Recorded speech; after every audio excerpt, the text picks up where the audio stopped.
주술회전 257화의 타이틀은 이내마경, 신주쿠 결전 29. 진하나에서는 스쿠나가 네 번째 흑섬을 발동, 이에 대항하는 이타도리는 적혈 조수를 습득한 것으로 확정되었고 작중 최대 흑섬을 장렬시키며 잠재 능력을 해방, 공식적으로 이타도리의 각성을 예고했습니다. 257화는 주술회전 1화의 복선을 시작으로 여러 복선을 단번에 회수한 만큼 그 내용을 차례대로 정리해 보도록 하겠습니다. 시작은 신주쿠 결전 직전에 스쿠나와 우라우메 두 사람의 대화로 밝혀진 것은 두 가지. 1. 이타도리 진은 스쿠나 쌍둥이의 환생. 2. 스쿠나의 첫 번째 손가락의 행방. 먼저 1.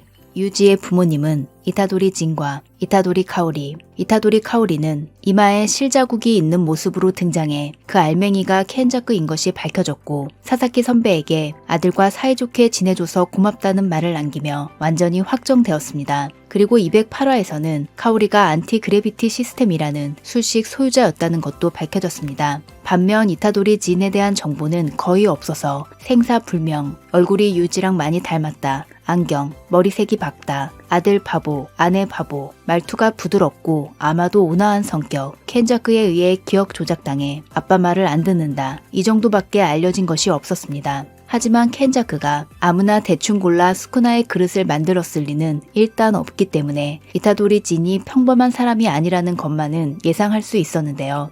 이번에 밝혀진 그의 정체는 무려 스쿠나의 쌍둥이의 환생. 예로부터 자연재해가 많은 일본은 역사서를 보면 기근의 기록이 정말 많습니다. 1000년 전 해이안 시대 스쿠나의 엄마가 굶주려 있던 탓에 뱃속의 쌍둥이도 굶주리게 되었고 영양 부족으로 둘 다 죽을 상황에서 스쿠나가 한쪽을 먹어치워 살아남은 것. 그리고 스쿠나가 먹은 다른 한쪽의 영혼이 돌고 돌아 이타도리 진에게 깃들어 켄자크와의 사이에서 유지를 낳았다. 스쿠나와 유지의 피가 연결된 것은 아니지만 영혼의 측면에서 보면 스쿠나의 조카 같은 위치입니다. 이것으로 214화에서 스쿠나가 말한 기분 나쁜 일의 의미도 밝혀졌는데요. 그런가 애송이는 그때에 내가 먹어치운 반쪽의 영혼이 돌고 돌아 켄자크와의 사이에서 낳은 아이다. 켄자크놈 기분 나쁜 일을 하네. 이 정도의 뜻이었던 것 같습니다. 나는 쌍둥이로서 태어날 운명을 회피했다. 스쿠나 쌍둥이설은 이미 주술회전 1권에서부터 나오기 시작했습니다. 역사 속 스쿠나가 결합 쌍둥이의 모습, 도시 전설 속 스쿠나도 결합 쌍둥이, 복마 어주자의 장인은 연마천인이고 연마천의 바탕이 된 야마는 산스크리트어로 한 쌍을 뜻하며 세계를 가르는 참격의 영창에도 한 쌍이 들어가 있습니다. 또한 유성은 군주의 죽음이나 나라의 멸망, 재해, 역병 같은 일을 예고하는 흉조로 여겨졌는데 주술적으로 쌍둥이 역시 흉조, 스쿠나는 자신이 저주받은 아이였다고 하죠. 일란성 쌍둥이는 주술에 있어서 동일 인물로 간주된다. 만약 스쿠나가 일란성 쌍둥이로 태어났다면 주술적으로는 평생 반쪽짜리에 지나지 않으므로 그가 역사상 최강의 술사가 된 것은 자신의 실력 플러스 태어나기 전에 다른 한쪽을 먹어 없앴기 때문이라고 할 수 있습니다. 게게 선생이 만도 코바야시에 출연했을 당시 료멘 스쿠나는 2명분의 능력이 있어요? 라는 질문을 받았을 때 게게 선생은 아 그렇네요 라고 얼버무리는 듯한 느낌으로 대답했습니다. 그래서 저도 이전 영상에서 2명분의 술식, 말 그대로 2명이 한 몸이 되어 2개의 생득술식을 가지고 있을 가능성이 있다고 말씀드렸는데요. 한쪽을 먹었다고 했지만 실제로는 흡수한 것으로 보이고 그 결과 눈이 4개, 손이 4개, 입이 2개라는 이형의 모습인 것에 더해 생득술식이 2개인 희귀한 존재가 태어났다. 이게 맞다면 후가는 스쿠나의 쌍둥이의 술식이었다는 것이 됩니다. 그리고 후가를 가지고 있던 영혼의 환생이 이타도리 진, 마히토에 따르면 육체의 형태는 영혼의 형태에 끌려가므로 이타도리 진에게도 후가가 새겨져 있을 가능성이 있습니다. 현대에도 쌍생아 소실의 원인은 아직 밝혀지지 않았지만 쌍둥이 중 한쪽이 소실됐다고 해서 태어나는 아기를 탓할 사람은 없겠죠. 하지만 1000년 전 해이안 시대에 이런 일이 생겼다면 형제를 잡아먹고 나온 저주받은 아이라는 낙인이 찍혀 스쿠나도 어렸을 때 꽤 고생했을 것 같습니다. 단지 그에게는 태아 때의 기억이 남아있어서 반쪽이 사라지길 바라는 마음이 있었던 것은 사실인 것 같네요. 143화에서 이타도리 진이 이 말을 할 때는 유지를 안고 있었기 때문에 갓난아기로 해석했지만 원문의 단어는 뱃속의 아기를 뜻하기도 합니다. 그래서 넷상에서는 스쿠나뿐만 아니라 이타도리 진 역시 전생의 기억을 가지고 있는 것 아니냐는 추측도 나오고 있습니다. 2. 스쿠나의 첫 번째 손가락의 행방. 켄자크는 이타도리를 만들 때 그릇으로서의 강도를 확보하기 위해 스쿠나의 손가락을 하나 사용했습니다. 저도 예전 영상에서 이타도리가 1화에서 먹은 손가락이 처음이 아니라 두 번째 손가락일 가능성에 대해 추측한 적이 있는데요. 자세한 것은 위의 영상을 참고해 주시고요. 2021년에 올린 영상이라 저의 조금 어린 목소리를 들으실 수 있습니다.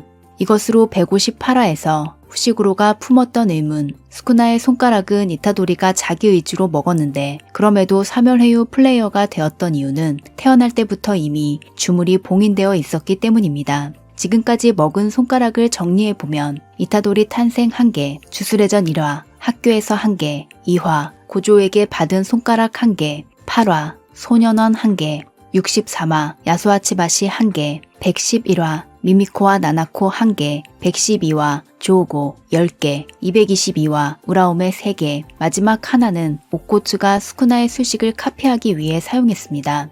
이타도리가 태어날 때 갖고 있던 손가락은 스쿠나가 후시구로의 몸으로 이동하면서 가져간 것으로 보이고 그는 손가락 19개 플러스 즉신부를 먹어 보완했으므로 주력은 20개분 채워졌다고 생각합니다. 주술회전 2권 고조의 발언 이후 245화 만에 회수된 이타도리에게 새겨진 스쿠나의 수식, 저뿐만 아니라 많은 팬이 기다린 장면이었을 텐데요. 스쿠나는 어이없어 했지만 저는 너무 귀여워서 엄마 미소를 띠고 봤습니다.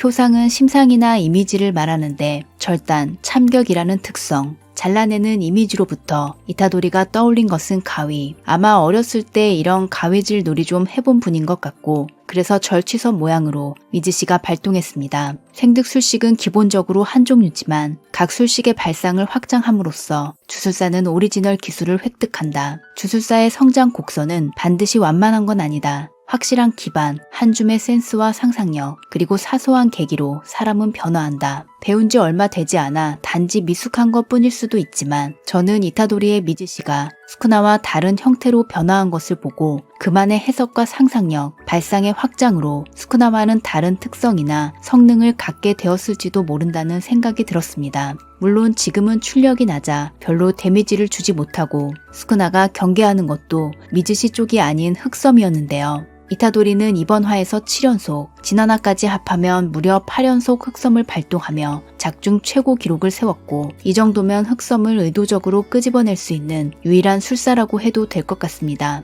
상시 크리티컬 히트라는 것도 무시무시하지만 이타도리의 타격은 영혼을 포착하는 공격, 흑섬으로 육체와 영혼 양쪽에 데미지를 주는 데다 이 공격은 가드에도 디버프가 걸리기 때문에 실질적으로 가드가 불가능합니다. 나는 이 녀석의 영혼이 몇 번을 꺾어도 되살아나는 백절 불효의 이상을 가지고 있다는 걸 알고 있다. 후시구로를 빼앗긴 후 참격을 맞으며 앞으로 나아가는 이타도리도 멋있었지만 결국 실력이 따라주지 않아 금방이라도 울 것 같은 표정으로 떠나는 친구를 보고 있을 수밖에 없었던 때도 있었는데요. 이번에야말로 진정한 백절 불효의 모습, 주력 출력이 계속 떨어지는 스쿠나가 어떤 공격을 해도 흑섬으로 존에 들어간 이타도리는 막을 방법이 없고 단 한 발짝도 물러서지 않는 이타도리가 정말 멋있었습니다. 잠재 능력을 전 개방한 이타도리의 흑섬 러쉬로 머리에 피가 쏠린 스쿠나는 애송이를 부르며 포효하다가 거의 힘도 별로 안 남은 이노가 던진 주구에 맞아 자세가 무너지고 이타도리는 8번째 흑섬을 꽂아 넣으며 257화는 종료됩니다. 자신보다 나나미와 오래 알고 지낸 고조와 이에이리에게 나나미의 주구 사용 허가를 받으려는 이노. 저는 만약 나나미가 같은 상황이었다면 같은 행동을 했을 거라는 생각이 들어서 존경하는 사람을 닮은 이노가 참 좋아 보였습니다. 나나미는 너를 가장 신뢰하고 있었어. 이지치한테도 그렇고 이노한테도 그렇고 고조는 듣고 싶은 말을 해주는 사람. 거기다 맘에 없는 소리는 절대 안 할 사람이기 때문에 이런 사람에게 이런 말을 들으면 참 기쁠 것 같습니다. 그리고 처음 공개된 이노의 내방사수 4번 용을 목격하고 살아남은 자는 없다. 거대한 용을 현현시켜 파워와 질량으로 공격하는 기술. 스쿠나에게 통하지 않았을 뿐 의외로 강했습니다. 이타도리는 이노가 만든 틈을 노려 2번의 흑섬을 성공시켰는데 마지막에는 마치 나나미까지 3명이 함께 싸우는 듯한 느낌마저 들었습니다. 영혼을 포착하는 8연속 흑섬으로 이번 화에서 스쿠나가 꽤 몰린 것처럼 보이는데요. 우라오메가 말한 스쿠나의 진심이 이번에야말로 나올 수 있을지 기대가 됩니다. 그럼 저는 다음 영상으로 돌아오겠습니다. 구독과 알림 설정을 하시면 가장 빠르게 영상을 보실 수 있습니다. 시청해주셔서 감사합니다.